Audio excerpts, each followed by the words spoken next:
امره بالمقام هل يسهم له. دا کتاب الجهاد شروع دے.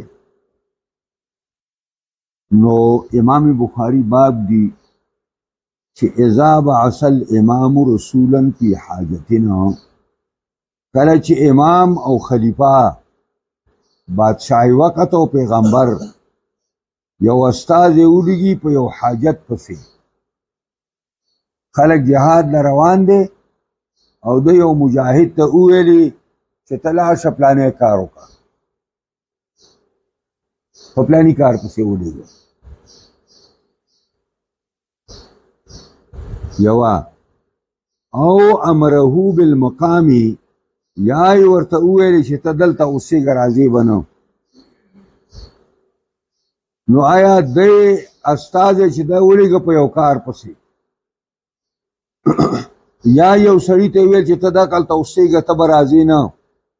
نو هل یسهم له کم غنیمت چې په دغه جهاد کې حاصل شو هغه پکې برخه شته که نه؟ او برخه نشته،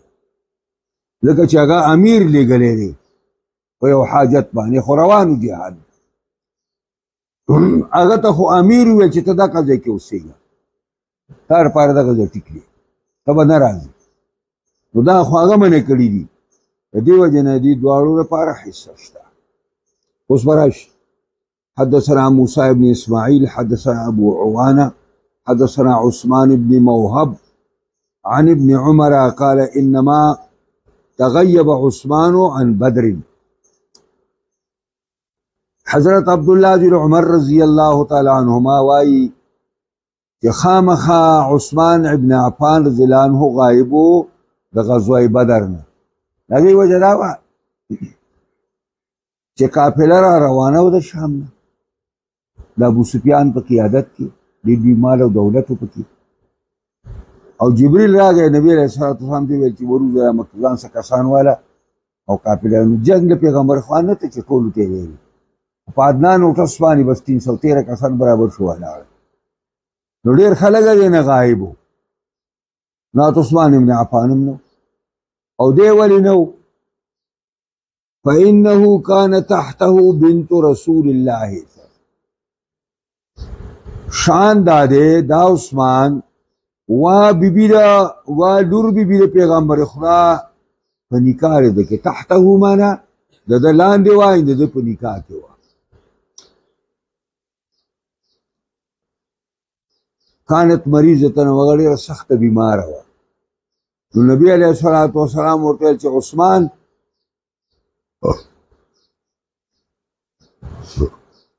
توم دلته اوسېږه او د دې بیماری دیکھبال کوا. وقال له النبي صلی الله علیه وسلم عثمان توایی ان لك اجر رجل ممن شهد بدر، ستاره پارا اجر دا یو سړی دی چې حاضر شوی بدر ته او وسهمه، او نبی علیہ السلام هغه لپاره برخه مقرر. نو دا نبی علیہ الصلوۃ والسلام د خپلې لور او د هغه د بیبي په خدمت کې ولېږه او ورته وویل چې دغلته اوسېږه مدینه کې دا کار کوه او حصه وله مقرر کړه.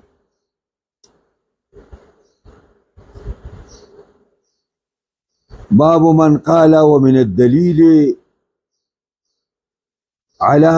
أن الخمس لنوائب المسلمين ما سال هوازن النبي برزاعه فيهم فتحلل من المسلمين، وما كان النبي صلى الله عليه وسلم يعد الناس أن يعطيهم من الفيء أو من الفيء والأنفال من الخمس، وما أعطى الأنصار وما أعطى جابر بن عبد الله من تمر خیبر. دا اوږد ترجمة الباب دی، غني مسلې دي پکې. یو دا باب من قال، باب دې ثابت په بیان دا هغه چا کې چې غوایي. ومن الدلیل، من جمله د دلایلنا په دې خبره باندې چې ان الخمس لنوائب المسلمین، دا خمس چې دی پنځمه برخه د غنیمت دا د نوایبو د مسلمانانو دپاره ده. کما حوادث چې مسلمانانو ته مخې ته راځي، کم مصیبتونه او تکلیفونه راځي، نو دا خمس په هغې باندې لګي. نو دا د هغې د نوایبو او د حوادثو لپاره دي. اوس ما سأل حوازنو هغه چې سوال کړی و قبیلې د حوازن د نبی علیه الصلاة والسلام نه، نو برضاعه بسبب ارضاعه، دا په سبب د پیو خوراک له پیغمبره فیهم په دوی کې. نبی علیه الصلاة والسلام مور بی بی چې وا حلیمه سعدیه، نو دا د دې حوازن قبیلې کې وه او په وړوکوالي باندې دا راغلې وه مکې ته، او دا نبی علیه الصلاة والسلام هغوی ورته حواله کړی و، د پویو دپاره یې خپلې قبیلې ته وړی او هغې له به پوی ورکولو، نو هغه د هغه مور هم ده. او په دغه موقع کې چې دا قوم سره جهاد وشو، هغوی نه مالونه او دولتونه او زنانه ټولې قبضه شوې، نو په دې کې دا راله نبی علیه السلام پاڅېد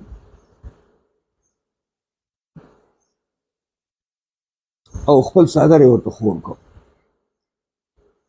او په هغې کېنوله.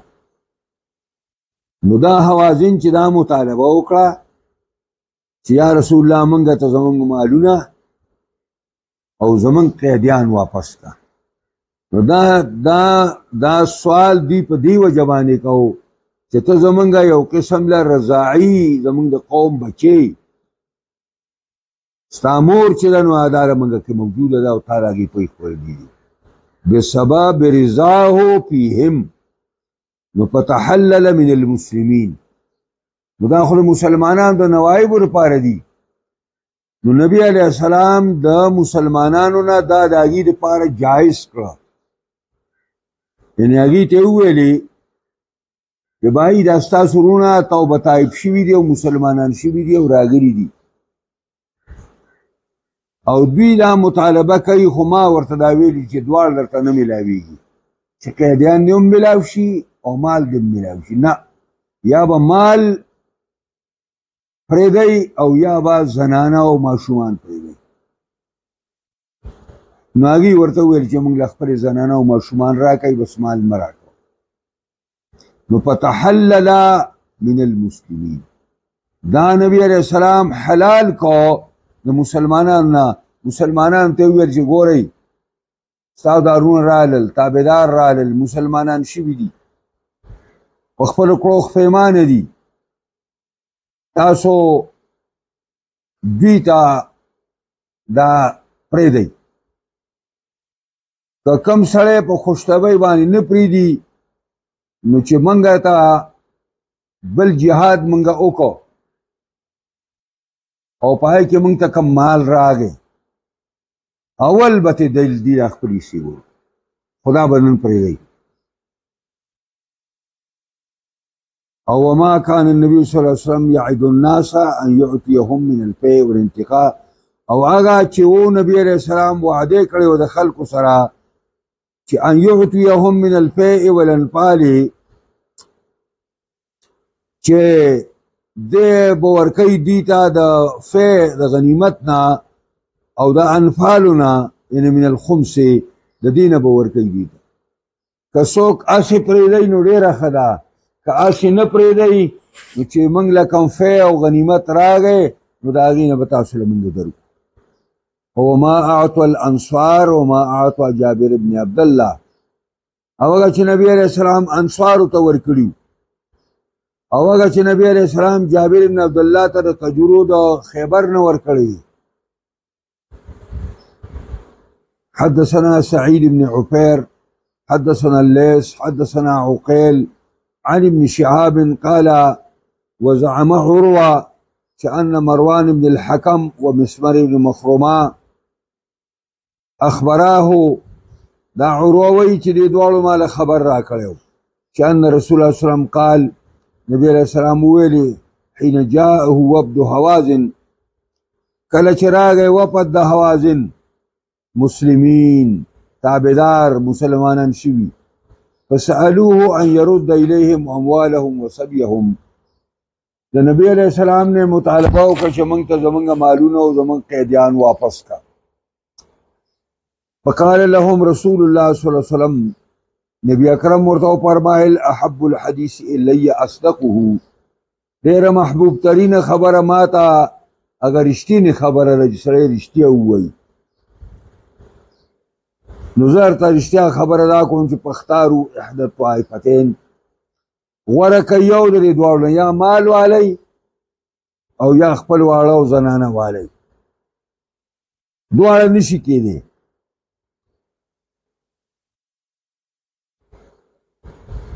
اما السبی و اما المال یا قیدیان خپل والی یا مال والی وقد كنت استعنیت بهم ما خو ستاسو ډېر انتظار کړی دا نبی اسلام چې دا فتح کړو طائف ته لاړه طائف نه واپس راغی بیا 14 ورځې دوی په انتظار کې او دوی نه راتلل او وقت کان رسول الله صلی الله علیه وسلم انتظر نبی علیہ السلام دې انتظار کړو انتظرهم بضع عشر لیلة صد پاس لس ورځې یعنی 14 ورځې روایتو کې راغلي 14 ورځې حين قبل من الطائف کله چې پیغمبر خوا طائف دې ته واپس شو ولما تبين لهم کله چې خوازن ته دا خبره پړاګه شوه چې ان رسول الله صلی الله علیه وسلم غیر راد الیهم نه دی واپس کون کې دوی ته الا احدى الطائفتين مگر یو پر دوو کې چې یا مال او یا قیدان قالوا فإنا نختار صبينا نو حوازن ویل منګه تخپل قیدیان راکړي فقام رسول الله صلی الله علیه وسلم فی المسلمین نبی علیہ السلام مسلمانانو کے پاس سے مجاہدینو کے فاسنا علی اللہ بما هو اهله صفتونه وکړه الله پاک چې الله دا غي لایق دی ثم قال بویلی اما بعد فإن اخوانکم هؤلاء یقینا استاسرونا دا کسان قد جاءونا تائبین راغلی دی منگا تا توبه استون کی دی کفرنا او وإني قد رأيتو ان ارد الیهم سبیهم او زما دا رای دا چې زه واپس کوم دوی ته دي قیدیان من احب ان یطیب کله چا خوښی چې په خوشطبۍ سره خپل حصې نه ابراو کی نو فلیفعل دا کار دی او من احب منکم څوک چې تاسو نه دا خبره خوښه ګڼي ان یکون علی حظه چې زه خپله حصه پرېږدم نه نو به ټیک د نه دي پرېږدي حتى نعطيه إياه من أول ما يفي الله علينا فليفعل نو پسور بکو منگا دتا دا اول هغه نه چې غنیمت کی الله په منګ باندې بداګه انتظار دی خو لکه پریدي بدا قیدیان و پریدي نو داریو کی نو پر یفعلوا دی کی دا کار وقال الناس قد طيبنا ذلك يا رسول الله ټول خلکو چغې کړي من په خوشطبۍ سره ورته قیدیان پریدو په خوشطبۍ سره قیدیان پریدو فقال لهم رسول الله صلی الله علیه وسلم نبی علیہ السلام ویل یار دا شور دی او مغول دی مونږ په خبره پوه نشو لاړ شئ خپل ځایونو ته او خپل ملکان راولېږئ ملکان به ستاسو خبره مونږ ته وکړي نو مونږ په خبره باندې پوه شو نو فقال لهم رسول الله صلی الله علیه وسلم انا لا ندري منګه پوه نشو من اذن منکم فی ذلک چې چا اجازت راکړه موږ ته په دې کې ممن دا هغه چا نه لم یأذن چې هغه اجازت نه کوي موږ ته د هغې پته ونه لګېده فرجعوا واپس شئ خپلو ځایونو ته حتی یرفعوا الینا عرفاؤکم حتی چې راورسوي موږ ته ستاسو خبره ستاسو ملکان یعنی امرکم ستاسو هغه خبره فرجع الناس كلهم ټول خلق خپل ځای ته واپس شو. فکلمهم عرفاؤهم، دې ملکانو د قومونو ملکانو د پیغمبر خدا او د مشرانو څخه خبره وکړه. ثم رجعوا، نو بیا فکلمهم عرفاؤهم، نو دې قومونو سره خپل عرفاو ملکانو خبره وکړه او خبره یې واخیسته. ثم رجعوا الى رسول الله صلی الله علیه وسلم، بیا ملکان واپس شو رسول الله صلی الله علیه وسلم ته. فاخبروه، خبرې ورکړه چې انهم زموږ دا قومونه قد طیبوا، دی په خوشطبعۍ سره خپل حصه پرېږدي او اذنوا اجازت کوي. نو په هذا الذي بلغنا من سبع حوازن، وایي دا هغه دی، زهري وایي دا هغه دی چې موږ ته رارسېدلي دي د قیدیانو د حوازن قبیلې، چې قیدیان په دې طریقه خلاص شو. حدثنا عبد الله بن عبد الوهاب قال حدثنا حماد حدثنا أيوب عن أبي قلابة قال أيوب وحدثني قاسم بن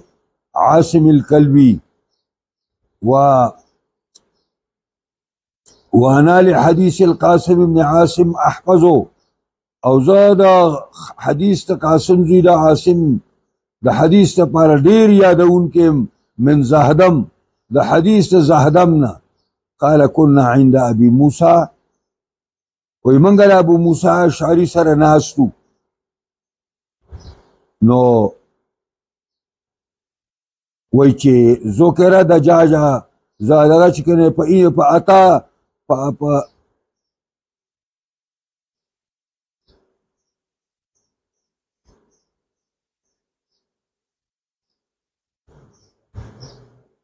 نو وی چه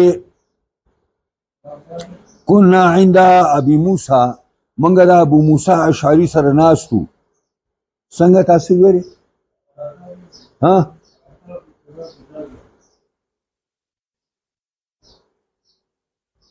نو دا خو د دې معنا ده چې په اتا ذکر دجاجتین، ذکر د دجاجې راغی. خبره ده چې دجاجه په خدي د تراوړې شو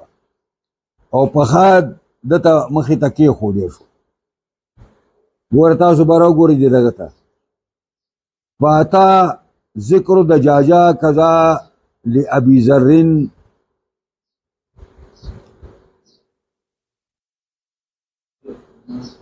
صيغة الماضي من الإتيان أو وذكر بكسر الزال وسكون الكاف ودجاجة بالجر والتنوين على الإضافة كذا في النسبي. وفي رواية الأسيلي فأوتي بحمزة أو وذكر بفتحتين ودجاجة بالنسب، نو بالنسب والتنوين على المفعولية، كأن الراوي لم يستحضر اللفظ كله وحفظ منه لفظ الدجاجة. قال عياض هذا أشبه لقوله في الطريق الأخرى فأوتي بلحم دجاجتين. دا غټکې دی په یو روایت کې د پدې کې یو بل سند سره دا روایت ذکر شوی دی چې راتو کړی شو په ابو موسی اشعری ته په غوښې د چرګ باندې. دې سړي ته وویل چې راشه ما سره کېنه کنه، راشه ما سره کېنه. نو هغه ویل چې دا زه نه خورم. ویل ولې؟ ویل دا ما لیدل یو شی خوړو، د هغې نه وروسته ویل د ما دغه نه کېږي. نو ابو موسی اشعري ورته وایي دواړه دلته راشه، ګورې کړي. نو دا هغه خبرې ته اشاره ده. نو فاتا ذکر دجاجتین راغې، ذکر د دجاجې یعنی دجاجه راوړلې شوه پخه. او عنده رجل، د ابو موسی اشعري سره یو سړی دی من بني تمیم الله، د قبیلې د تمیم الله قبیلې نه دی. احمر تک سور دی، کأنه من الموالی، داسې به ویل لکه دا چېرته د غلامانو آزادو شوو رومیانو نه دی. دا رومیان غلامان به د مسلمانانو غلامانو د انګریزان نو سره سره دي که نه، نو دا داسې تک سور غوندې و، داسې معلومېده لکه چې د آزاد شوده غلامانو نه. فدعاه للطعام، دغه ورته وایي ابو دلته راشه ډوډۍ وخوره او چرګه فقال انی رأیتو یاکل شیئا فقذرته وای ما دا چرګه یو ځل لیدلی د یو شی خوړلی و د نجاساتو نه نو ما ته دا ورځ دا ډېره بده لګېدلې نو په حلبت ان لا آکله ما قسم خوړلی ما زه به دا نه خورم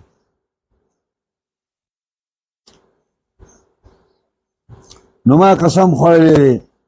وقال والله لا نوی چې په حلبت ان لا آکله وقال هلم ابو موسی شریف ته ما دلته راشه فاحدثكم عن ذلك چې دا ته د دې لږه بیان وکړم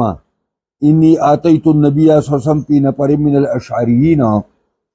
زرالم نبی اکرم ته په یو جماعت کې د اشعری قبیله چې زمون قبیله ده نستحملهم زه موږ مطالبه کوو د دنه د سورلو جهاد د ذکر نو سورلې هم ته وغوښتي چې بھائی یا رسول الله موږ ته سورلې پکار دي وقال والله لا احملكم زماری په خدای قسم دې تاسو په سارو په سورلو نه سورو وما عندي ما احملكم نه ما سرشته چې تاسو په سواره کوم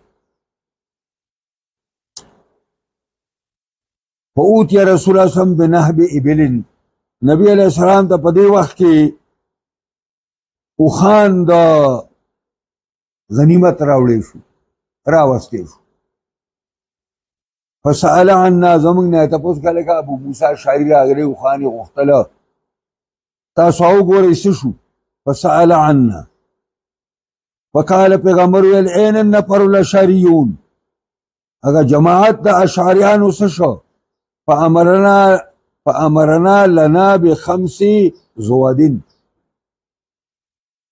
غر الزرا حکم یې وکړو زمونږ لپاره په 5 اوښانو باندې زواد اوښانو ته وایي او 5